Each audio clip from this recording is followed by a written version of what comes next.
Hello, my name is Louisa Cadman. I'm a human geographer at Sheffield, Hallam University, and some of my work focuses on the geographies of health and mental health. I want to begin by asking you to imagine this scenario. You are recovering from illness. You're going to be fine, but your recovery will take about 2 weeks. At no cost to you, you have the option of recovering in a place where you think you'll feel the most calm and relaxed. What does this place look like?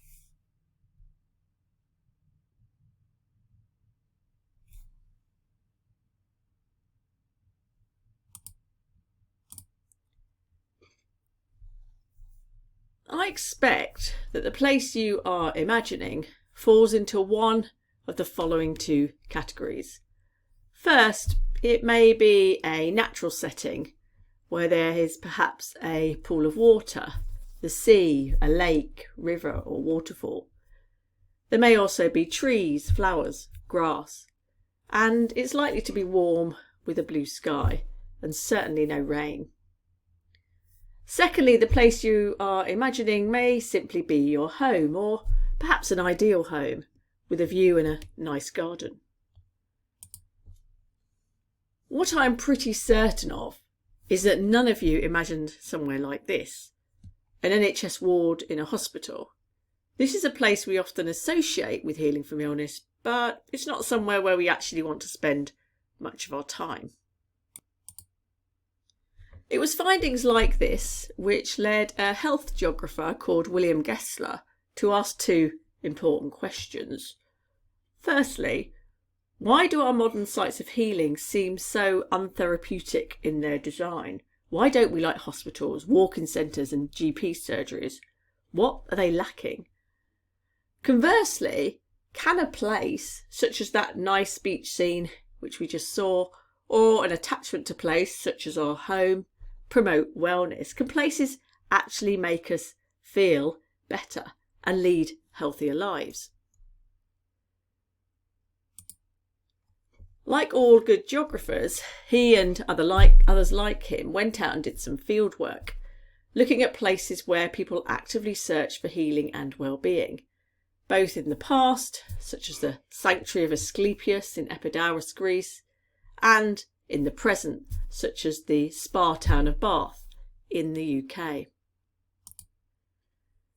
From this, Gessler came up with a framework, or a recipe, if you like, which helps us think about what makes a health-promoting place, what he termed a therapeutic landscape. He said, a therapeutic landscape arises when, firstly, physical and built environments, secondly, social conditions, and thirdly, human perceptions combine to produce an atmosphere which is conducive to healing. Let's look at these three aspects of therapeutic landscapes in a bit more detail before finishing on why this framework is so important today. First, physical and built environment. There is evidence-based scientific research to back up the idea that nature is good for our health. Much of this research is in the field of environmental psychology. One such landmark study was published by an academic, Roger Ulrich, in 1984. He researched patients who had gallbladder surgery in a suburban hospital in Pennsylvania between 1972 and 1981. And during their recovery, they either had a view of a brick wall building or a view of nature. He found that those who had views of nature recovered a full day sooner, required less pain medication, and received fewer negative evaluative comments in nurses' notes. And a growing amount of research has emerged since Ulrich's landmark study on the benefits of nature for our health and well-being. For example, research shows that exposure to natural environments can reduce stress, help prevent mental health conditions such as depression and anxiety, and even be used as treatments for mental health conditions. Contact with nature can reduce blood pressure, improve immunity, and reduce the risk of chronic disease. And perhaps especially important to students and schools and universities is that it can increase concentration and subsequently academic performance. You might be thinking, what about those of us who had as our healing place not necessarily a natural setting but our home, or if not our home, a place where we felt it was meaningful to us, such as a grandparent's home or a childhood holiday destination? The therapeutic landscape framework also includes human perceptions, which is to say that places with positive symbolic meaning to us are also good for our health. Geographers often use the term or the phrase a sense of place, which refers to the emotional connection we have to place through our long-term interaction with it. In the case of the home, this interaction can often allow us to feel familiar and safe, all the things we need when we're recovering from illness. Finally, social conditions. A therapeutic landscape is where social distance and social inequalities are kept to a minimum.